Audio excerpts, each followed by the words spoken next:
আমরা আজকে এখানে যেটা করছিলাম, আজকে আমরা এই কোর্ট বিল্ডিংটাকে নতুন করে ব্যবহার উপযোগী করার যে প্রক্রিয়াটা চলছিল সেটি শেষ হয়েছে। এইখানে কিছু ইন্টারনেট কানেকশনস, কম্পিউটার কানেকশনস এগুলো বাকি আছে, যে জিনিসগুলো এখনো হয়নি বলে আগামীকালকের প্রসিডিংসটা হয়তো এই বিল্ডিংয়ে হবে না, অর্থাৎ আগের যে পুরাতন যে কোর্টরুমটা আছে সেখানে হবে। আর কালকে তো প্রথম তাদের হাজিরার জন্য আছে, যে 46 জনের বিরুদ্ধে প্রথম গ্রেপ্তারি পরোয়ানা জারি হয়েছিল তাদের মধ্যে থেকে কালকে হয়তো 14 জনকে আমরা পাচ্ছি এখন পর্যন্ত অ্যারেস্ট হয়েছে। তারা আসবেন, আসার পরে ন্যাচারালি কালকে হয়তো তদন্ত রিপোর্টের জন্য যদিও দিন ধার্য আছে, স্বাভাবিকভাবেই 1 মাসের মধ্যে তদন্ত রিপোর্ট তো সমাপ্ত হবে না, সেজন্য তদন্ত সংস্থার পক্ষ থেকে আমাদের কাছে বলা হয়েছে সময়ের কথা। সেই সময়ের জন্য আমরা সময় চাইব তদন্ত সংস্থার পক্ষ থেকে, যে তদন্ত কাজ শেষ করার জন্য। আর কালকে তো আসলে খুব বেশি প্রসিডিংস থাকবে না, কালকে তারা নর্মাল ডেটে হাজির হবেন। তাদের পক্ষে যদি কোনো আইনজীবী তারা নিযুক্ত করেন, সেই আইনজীবীরা থাকবেন।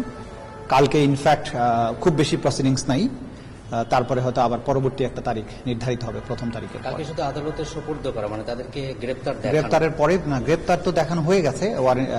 কালকে আসবেন, কালকে আসার পরে এটা হলো মামলার নিয়মিত যে তারিখ সেটা, কালকে আছে মূলত হচ্ছে তদন্ত রিপোর্ট দাখিলের জন্য।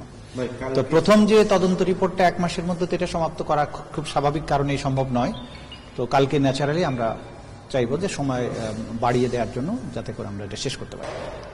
অভিযোগ তো আছেই, খুবই অকাট্য দলিল প্রমাণাদিও আছে, সেগুলো কম্পাইল করা, সেগুলোকে সংগ্রহ করে বিচার উপযোগী করার যে প্রক্রিয়াটা সেটা চলছে। সেই অনুযায়ী আইনের নির্ধারিত গতি অনুযায়ী চলবে। একটা জিনিস আমরা যেটা বলে দিচ্ছি, যে অতীতে এই ট্রাইব্যুনাল যেভাবে টেইন্টেড হয়েছিল অবিচারের জন্য, সেই ধরনের কোনো অবিচারের ইতিহাস এখানে নতুন করে আর রচিত হবে না। এটা আমাদের দিক থেকে খুব স্পষ্ট মেসেজ, যে আমরা বিচার করব, কিন্তু সেটা ন্যায় বিচারের জন্য, এবং ন্যায় বিচারের যে প্রক্রিয়াগুলো আছে সেগুলো যথাযথভাবে অনুসরণ করার জন্য যা যা করা দরকার সেটা আমাদের পক্ষ থেকে সর্বাত্মক চেষ্টা থাকবে।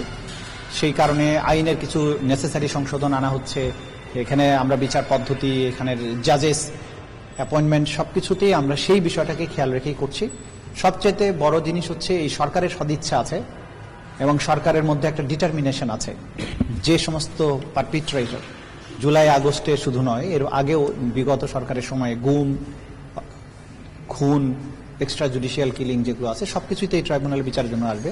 যদিও প্রায়োরিটি বেসিসে আমরা শুধুমাত্র জুলাই আগস্টের যে মানবতা বিরোধী অপরাধ, ছাত্র জনতার উপরে যে হত্যাকাণ্ড পরিচালিত হয়েছে নির্বিচার, সেটাকে আমরা আগে নিয়ে আসছি। তো সেই ব্যাপারে সরকারের দৃঢ় মনোভাব রয়েছে যে তারা অবশ্যই জাতির প্রতি দায়বদ্ধতা থেকে এই যে শহীদ পরিবার এবং আহত অসংখ্য মানুষ, নির্যাতিত বাংলাদেশের যত মানুষ, তাদেরকে একটা ন্যায় বিচার উপহার দেওয়ার জন্য এই সরকার খুবই দৃঢ় প্রতিজ্ঞ।